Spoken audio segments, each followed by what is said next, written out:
Muito bom dia, bem-vindos ao Museu de Arte Atual.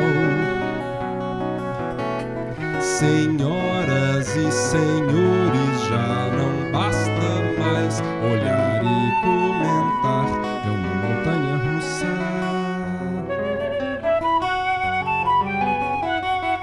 Quem desejar pode até interagir, é pura diversão.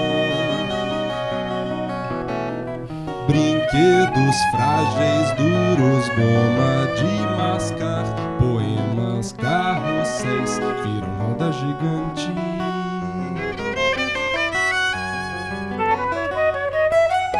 Cadarço de All-Star, pedaço de avião, faz uma instalação. Um saco de dormir, repleto de feijão, mas bem temperadinho. Conceito aberto, jardim com 7 anões, um túnel sideral, enganos da visão. Segura um tridente, a foice no vermelho, um tema bem político. Conceito aberto.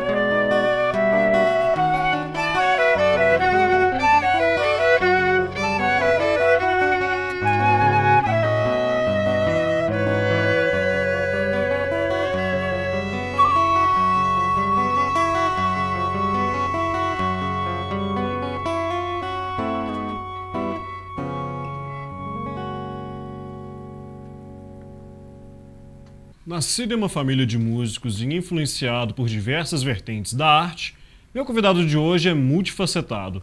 Atua em diversas áreas da música, como canção, música instrumental, trilhas sonoras para o cinema e arranjador dos trabalhos de vários cantores. Ele é formado em violão pela UFMG e, através do conhecimento adquirido em música erudita, produz música popular de qualidade. Cantor, instrumentista, compositor, possui 2 álbuns instrumentais e 1 de canção. Sempre muito bem acompanhado de músicos de peso, já se apresentou em cidades de todo o Brasil e no exterior. Atuou com diversos parceiros musicais, como Deia Trancoso, Christoph Silva, Trio Amaranto, Mariana Nunes e vários outros. No palco do Espaço Culto de hoje eu recebo o cantor Ricardo Novaes. Ricardo, obrigado pela sua presença. Veio hoje muito bem acompanhado pelo Marcelo, na flauta e no sax, e o Luiz Henrique no violino. Gente, obrigado pela presença de todos vocês. Obrigado a você. Ricardo, eu sei que a sua história com a música começou bastante cedo. Não é isso? Você veio aí de um berço de música, pode-se dizer assim? Na verdade, como muitos músicos, eu aprendi na família a gostar de música instrumental, né? Música MPB, música boa em geral, música erudita. E aí, com isso, veio aquela sementinha que depois veio se transformar na minha profissão, né? Com certeza. Um primo, uma prima, a Berenice Menegali, né, que é familiar também, me influenciou muito. Por causa dela, acabei indo estudar lá na Fundação de Educação Artística, então tive esse privilégio, né, dentro da família. E os seus pais também, a gente estava conversando aqui antes do programa começar, os seus pais também são musicados, você tem eu tenho um irmão também que toca violão. Vocês tiveram essa educação musical em casa? Exatamente. Meu pai, ele toca violão popular, né? Aquele violão de República de Ouro Preto. E minha mãe estudou piano clássico também.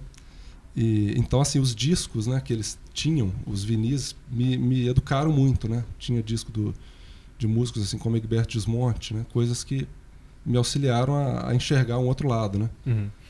Claro que eu também tive minha fase de Backstreet Boys, né? Mas graças a Deus a música veio me salvar, né? O Deus da música veio me salvar. Aleluia. O Deus da música veio te salvar. A minha fase, quando eu falo de Backstreet Boys, é porque todo adolescente, né? Eu dou aula para criança e adolescente, dou aula de violão. E a gente vê as crianças que gostam até de algumas coisas que a gente tem que acalmar os pais. Falar, não, calma, isso aí faz parte da vida, né?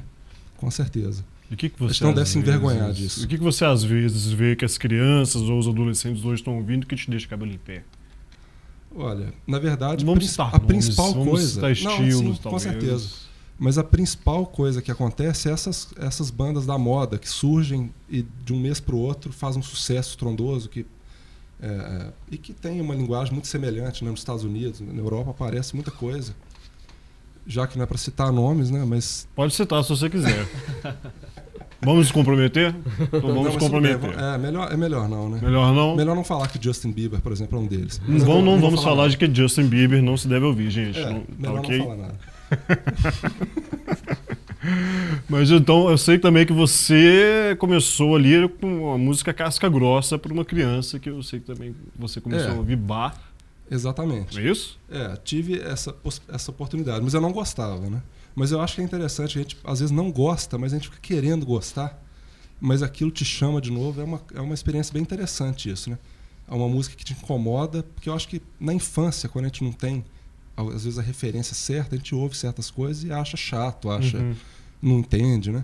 Mas tudo isso também, depois a gente vai ver que tem um porquê, né? Não entender, não gostar, é um incômodo que tem por trás uma verdade musical que brota depois, né? E esses músicos clássicos como Bach, dentre outros, você puxou por ouvir pela sua mãe, pelo seu pai? Sim. E depois, claro, vim mais tarde conhecer também, né? Porque eu estudei violão na UFMG, como você disse. Sim. E com isso, um repertório muito importante são as obras de Bach. E eu amo tocar as músicas de Bach, né? E, na verdade, boa parte da música ocidental é influenciada por Bach, né? Villa-Lobos é um dos mais óbvios, né? Que é o compositor mais importante do Brasil. Sim. E ele tem muita obra influenciada por esse compositor. E a gente também fica conhecendo isso e é fácil de ficar apaixonado por essa obra, né? Então, é bom já ter conhecido lá antes, né? Cria um vínculo emocional, né? Mais fundo, né?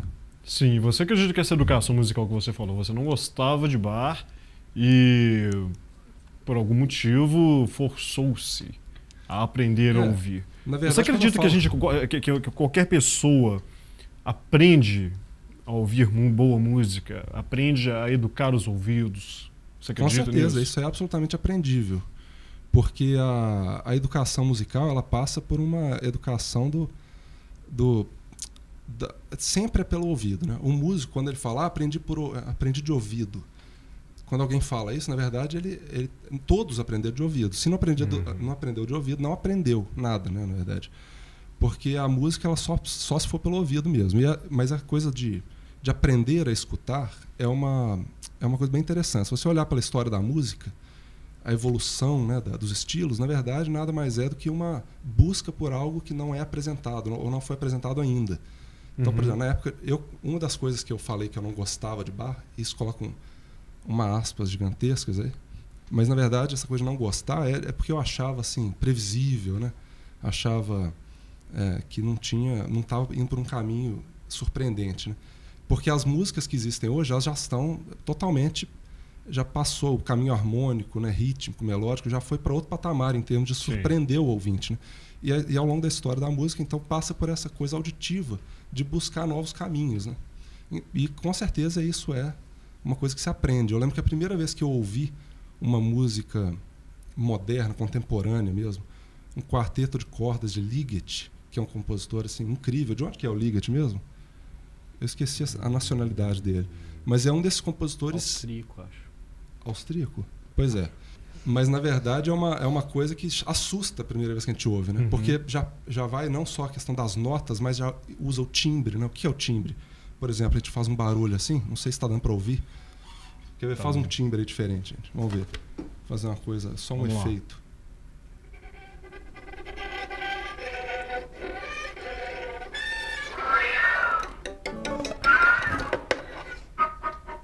Pois é. A última vez que eu tentei soprar uma flauta, não saiu nem esse barulho. Pois é, né? Parece que é fácil fazer, né? A boa arte é assim, parece que é fácil. Não é? Mas, na verdade, então esses ruídos, eles são todos assim, muito bem explorados na música contemporânea, né? E se a gente compara isso com Bach e tantos outros compositores antigos, a gente vê que então isso é não propriamente uma evolução, mas um percurso, né? da escuta. A escuta vai pedindo algo a mais e vai chegando nisso. Se a gente vai de uma hora para outra, a gente assusta. Mas a educação musical tem que pegar esse percurso para ir mostrando como que tudo isso tem um porquê, né? Ou vários porquês. E no seu processo de composição? Como que você começou a se arriscar na composição? Olha, até que tem uma história nisso, porque quando eu comecei assim, a compor mais sério, foi por um evento. Tem 2 colegas, quando eu estudava na UFMG, que estavam querendo fazer um concerto de música erudita autoral, né? Músicas feitas por nós mesmos.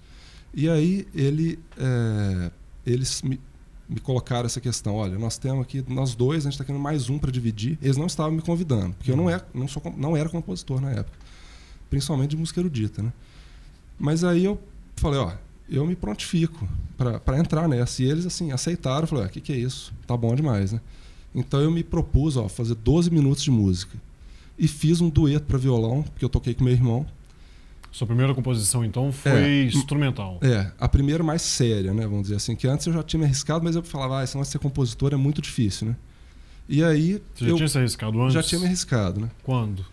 Quando eu estava começando a tocar violão, né? Mas aí já é aquela coisa assim que o pessoal lá, que a gente se comprometeu a não falar que era o Justin Bieber, faz, né? Por exemplo, que é colocar os acordes que já funcionaram, né? No mínimo 200 vezes, e você faz uma música que você fala que é sua, né? Mas na verdade outras pessoas já fizeram aquilo antes. Então assim, mas essa foi a primeira vez que eu me arrisquei mesmo, e até a questão de me apresentar assim, né? Que é uma coisa diferente, né? Você fazer uma composição e falar, vou mostrar, porque falar eu sou compositor é uma coisa séria, né? Mas o negócio é que aí com isso veio um desafio, eu fiz, e essa música que eu compus, ela na verdade teve desdobramentos. Até hoje eu toco coisas que vieram dali, né?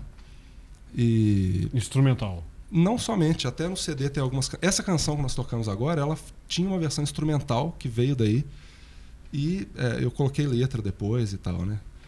E ela se chamava... Essa música que nós tocamos agora chama-se Parque de Diversões, como já era antes, né? E depois quando veio a letra, né? Eu até fiquei surpreso, porque a letra fala essa coisa da arte contemporânea, de você estar num museu e poder interagir, né? Como é o caso do Museu do Inhotim, né? Que é uma coisa muitas vezes é interativo e tudo. Então foi legal, porque é um parque de diversões num sentido poético, né? Diferente. Mas quando eu fiz era parque de diversões mesmo, de criança, roda gigante e tal. Mas então assim, quando você vai para o universo da canção, ela abre, porque a letra ela expande para outras possibilidades, né? Isso que eu senti assim, bem legal em sair da música instrumental propriamente. Só. Não sei se você concorda comigo, mas eu penso que um bom músico, você já até disse isso, tem que ter um bom ouvido. Mas esse bom ouvido, você concorda que é saber ouvir de tudo, não se prender a estilos, mas saber filtrar os estilos. Eu, particularmente, acredito que exista música tipicamente baiana que são boas.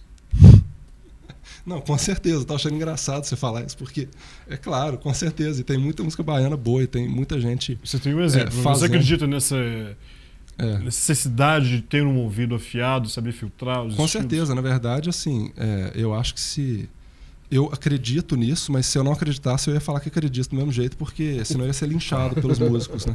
Porque hoje é moda, né? Você não pode... Mas, na verdade, eu acredito, sim. Eu tô brincando, mas é claro que sim. Eu acho que o músico ele tem que ouvir de tudo e saber filtrar, com certeza, né? Não tem essa coisa... Inclusive, na música erudita, que não é que seja melhor nem nada, mas muitos compositores que são, assim, que têm uma relação profunda com a música, né? Utilizam os gêneros populares, isso é histórico, desde muito tempo atrás, utilizam os gêneros populares para fazer música erudita, né? Que absorvem influência de tudo quanto é vertente para fazer. O Bach mesmo fazia isso, né? Nas danças, então tem peças dele que são várias partes, e cada parte tem o nome de uma dança popular, que ele vai pegando aquela característica e coloca dentro da música dele. E isso até hoje é muito, muito usado, né? Eu recebi um músico aqui recentemente que ele me disse em entrevista que dificilmente se conseguiria fazer algo totalmente inovador na música, porque tudo já foi feito. Você acredita nisso? Com certeza. Ainda mais hoje, assim, tem coisas que... Aliás, tentar ser inovador, eu acho que é um caminho sempre válido, mas não no sentido, assim, você tem que ser autêntico, né? A busca da autenticidade, mas aí já é ser você mesmo, né? Mas inovador mesmo é complicado. Eu particularmente acho isso difícil hoje em dia. E a música é sempre uma reciclagem, né? Esse negócio de você ouvir e colocar aqui de um jeito diferente. Por exemplo, Picasso, ele fazia aquelas obras todas retorcidas, né? Aquelas pinturas que são distorções da realidade, mas na verdade ele falava que pintava o que ele via, porque é uma liberdade dele tirar da maneira que cabia a ele, né? Então assim, a gente ouve e coloca para fora da maneira, é como se fosse um gravador distorcido, mas você está reproduzindo de alguma forma. O compositor, ele é um reprodutor distorcido. Nunca sai nada que não existiu no mundo, né? Bom, Ricardo, então no próximo bloco nós vamos falar do seu último álbum e vocês vão mostrar mais músicas pra gente, porque agora nós vamos para um rápido intervalo. Não saia daí porque ainda tem muita música boa e bate-papo com o cantor Ricardo Novaes. Mas antes disso, ele manda mais uma pra gente. Vamos lá?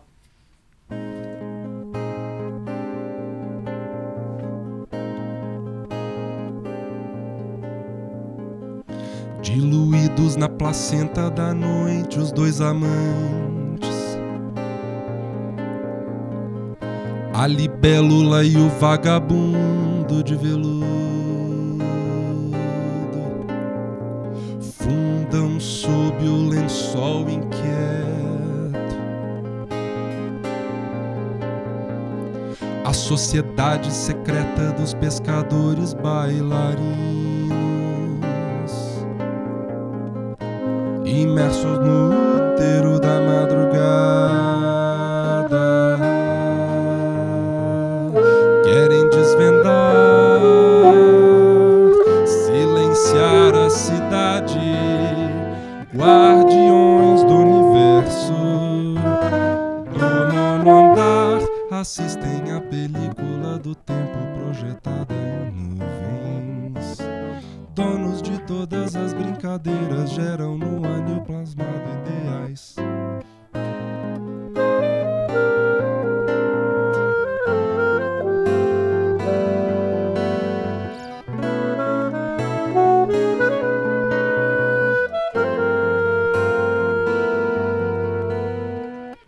Diluídos na placenta da noite, os dois amantes, a libélula e o vagabundo de veludo, fundam sob o lençol inquieto. Sociedade secreta dos pescadores bailarinos, imersos no útero da madrugada, querem desvendar, silenciar a cidade, guardiões do universo, querem pescar o mar, os furacões e as paixões que as palavras remetem, todos os atalhos que nos metem na corrente que se quer ideal.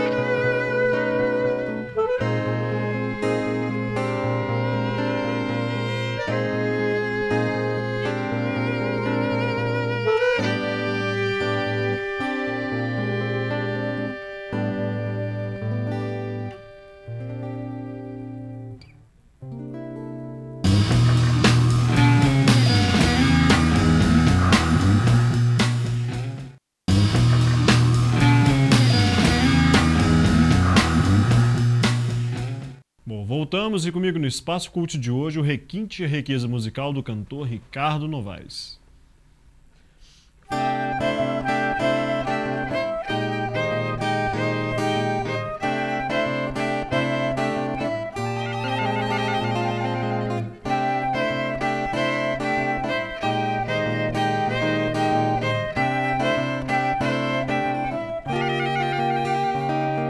João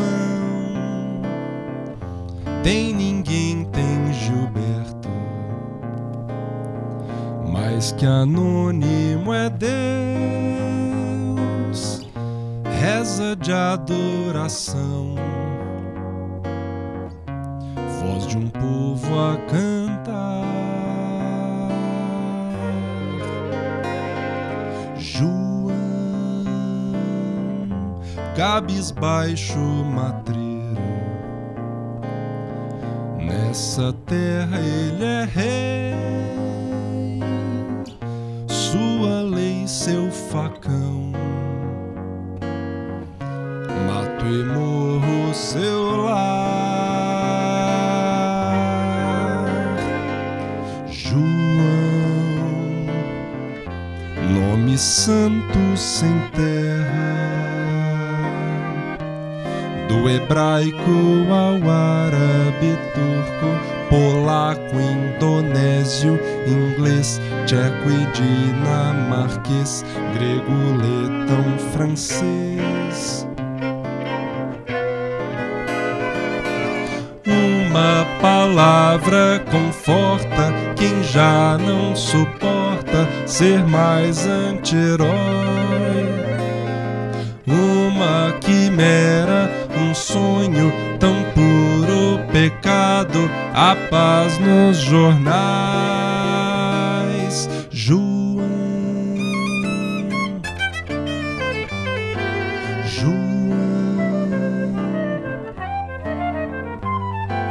uma palavra conforta quem já não suporta ser mais anti-herói. Uma quimera, um sonho tão puro pecado, a paz nos jornais. João, cabisbaixo matreiro, nessa terra ele é rei, sua lei seu facão, mato e morro seu lar. João, Deus profano no altar dessa gente assustada que anda rindo à toa do asfalto à favela, batizando a cria de João e Maria.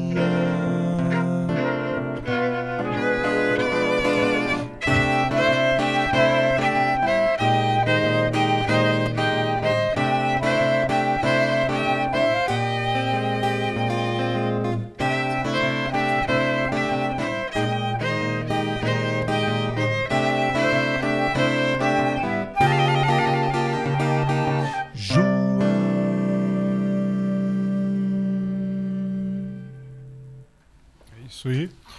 Ricardo, no bloco anterior a gente estava falando de música, de mercado de música e afins. E eu queria saber de você, como que você formado, sendo formado em música erudita, como que você vê essa divisão que existe entre a música erudita e a chamada música popular? Existe essa erudição da música, da arte em geral? Existe e não existe. Não existe no sentido no sentido sonoro mesmo. Música mesmo, boa, eu acho que você acaba não tendo muito essa fronteira. Mas até você mencionando a questão de eu ter estudado música, eu posso citar que a formação na música erudita, ela vai direto ao ponto assim, na questão da música, metodologias para aprender, aquilo tudo, mas ela também é muito carente na questão da produção como um todo, do produto final.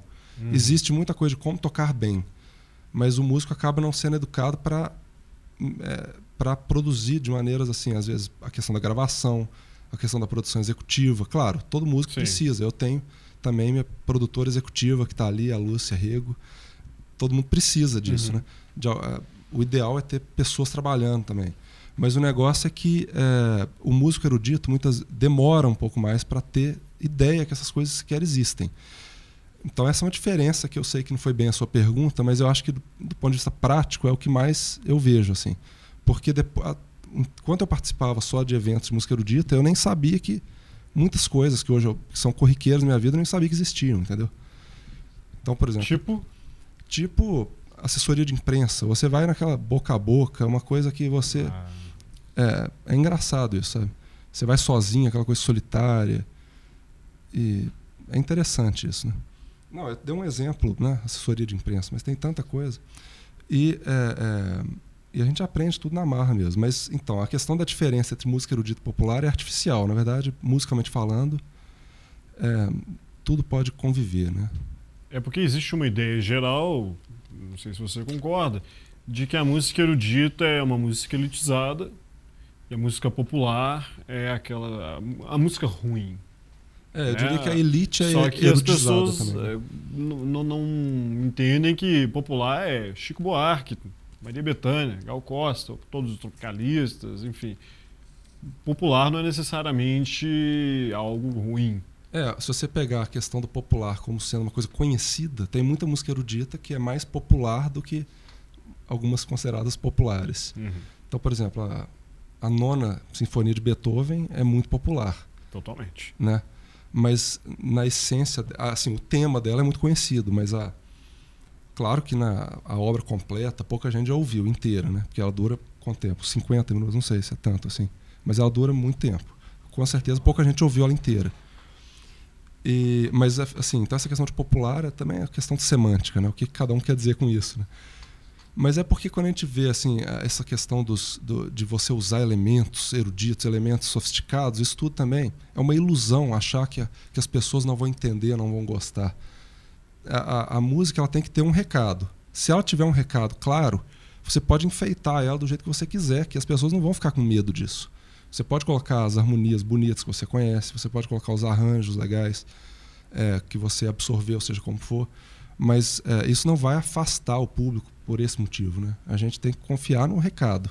A escritora e roteirista Fernanda Young, ela fala uma frase que eu acho interessante, que é a pessoa que faz arte no geral, seja na literatura, seja na música, seja em artes plásticas, você falou da questão de achar que o público não vai entender. Uhum. Eu acho que o artista tem que partir do pressuposto de que o público é inteligente, a primeira coisa. Com certeza. Você concorda comigo? Lógico. Porque a inteligência, se for baseado só na questão da escola, de você ter aprendido, aí você está falando de uma inteligência até um pouco...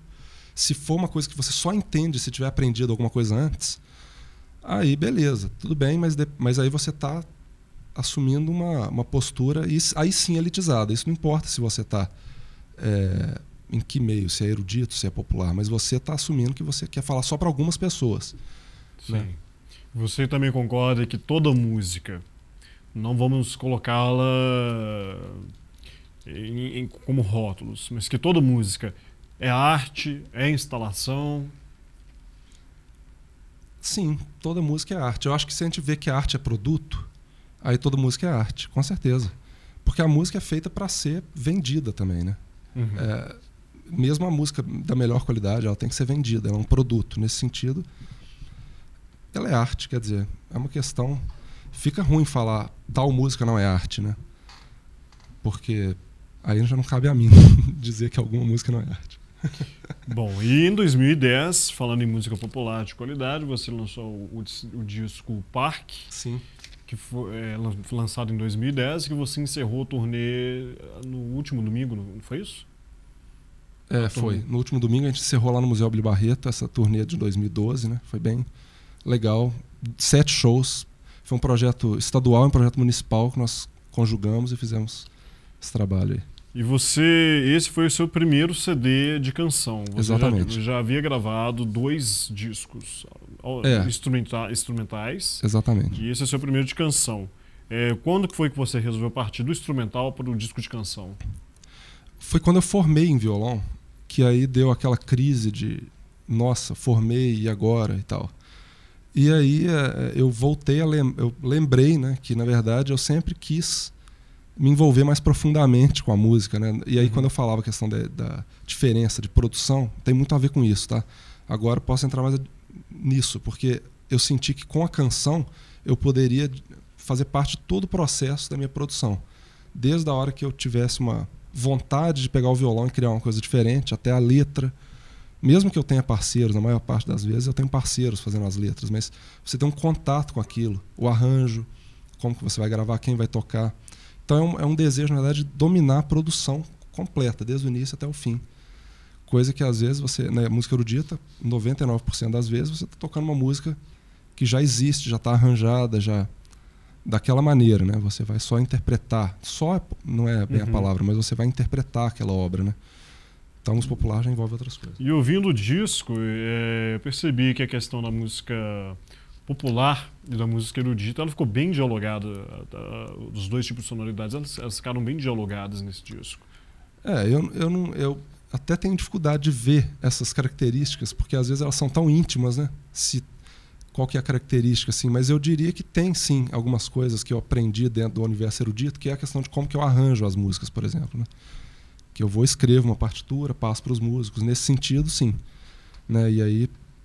E no sentido de estilo? Eu detesto rotular, seja lá o que for. Mas o disco você denominaria ele como MPB, como sim, MPB mesmo. Jazz? Mas é um MPB com soul. Como todos, se você pegar todos os compositores da MPB, também todos são diferentes entre si, né? Então, só de eu estar na MPB, eu acredito que já seja um rótulo válido, assim, né? Toda música tem que ser ouvida para ser entendida, não adianta você falar totalmente que estilo que é, né? Exatamente, totalmente válido. E esse CD também, ele é... Existem músicas nesse CD em dois idiomas. Tem a música Swimming Pool. É. Ela é toda em inglês? É em inglês. Tem como você mostrar? Claro, vamos lá. Vamos lá.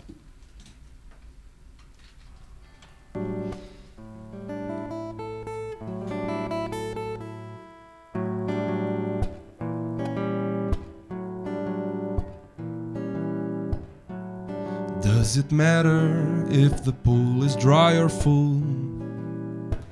Gotta jump with passion in the swimming pool. You just need to dive so deep inside yourself, your swimming pool. Empty pool can close your eyes.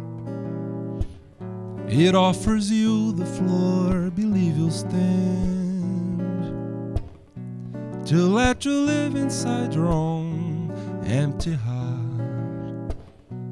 Go find your love. Have you ever just soon jumped inside someone's cocoon, never even getting to know why?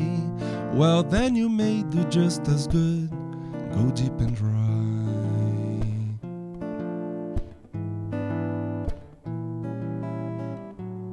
Does it matter if the pool is dry or full?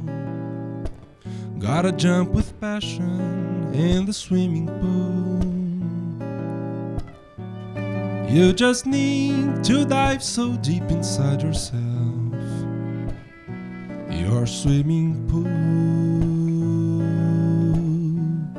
Empty pool can close your eyes.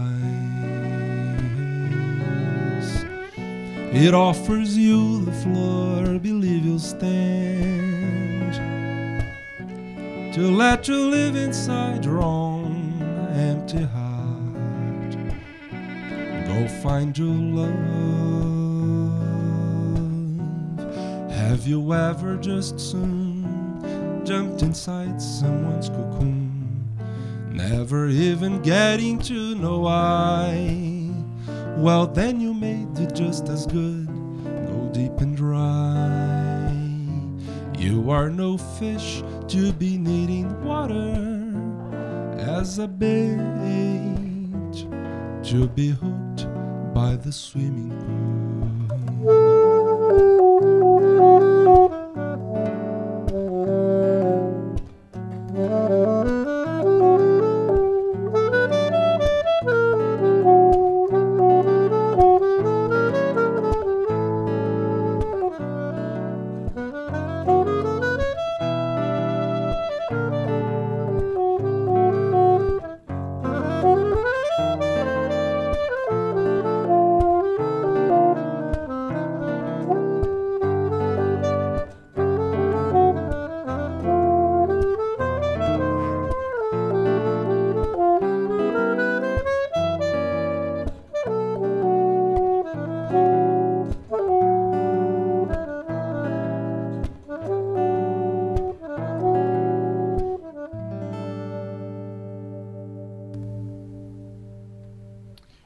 Ricardo, e quem quiser conhecer mais do seu trabalho, quiser adquirir o CD Park ou os outros CDs, saber mais da sua carreira, agenda, como é que faz para entrar em contato? 3225-1155. Está aparecendo aí no vídeo. Tem algum endereço eletrônico também?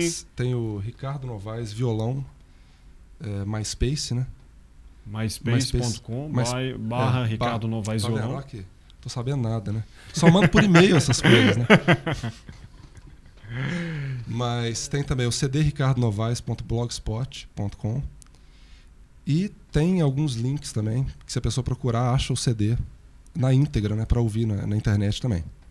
E você também está preparando um novo CD que eu fiquei sabendo? Sim, estou preparando um CD que vai se chamar Somo. Já está com as músicas todas prontas, né? Agora só falta a gente ensaiar e gravar. Na verdade, a gente já tem tocado algumas dessas canções no show que a gente fez esses últimos meses, né? CD de canção. CD de canção também. E agora eu acho que a minha vida é a canção mesmo. Gente, então eu já gostaria de agradecer muito a presença de vocês, do Ricardo, do Marcelo e do Luiz Henrique. Gente, muito obrigado pela participação de vocês. E o Espaço Cult de hoje fica por aqui. Se você tem algum comentário ou dúvida, participe do programa. Entre em contato através do e-mail espacocult@pucminas.br. Gostou do programa? Quer rever essa ou outras edições do Espaço Cult? É só acessar o canal da PUC TV no YouTube, www.youtube.com/PUCTVBH. Obrigado pela companhia e tenha um ótimo fim de semana. A gente se despede com mais uma música do Ricardo Novaes. Se ele fosse ela, o mar seria amar, ou talvez a certeza, e o quem sabe, a lilás. O ser, a sereia, o ar, a areia, o querer alcançar. Se eu fosse ar, o homem seria. E aquela velha história contada aos montes sobre os amantes mais doces, a folha que a falha cobre, a cobra que o fruto encobre.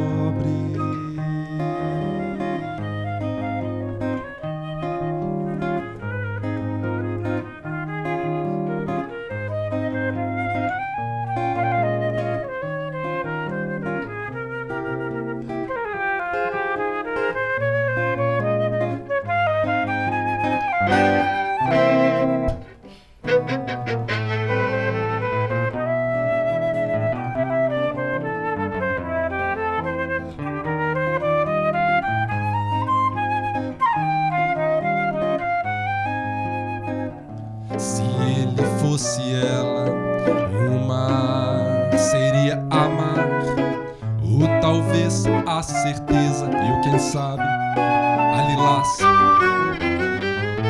O ser, a sereia, o ar, a areia, o querer alcançar. Se eu fosse ar, o homem seria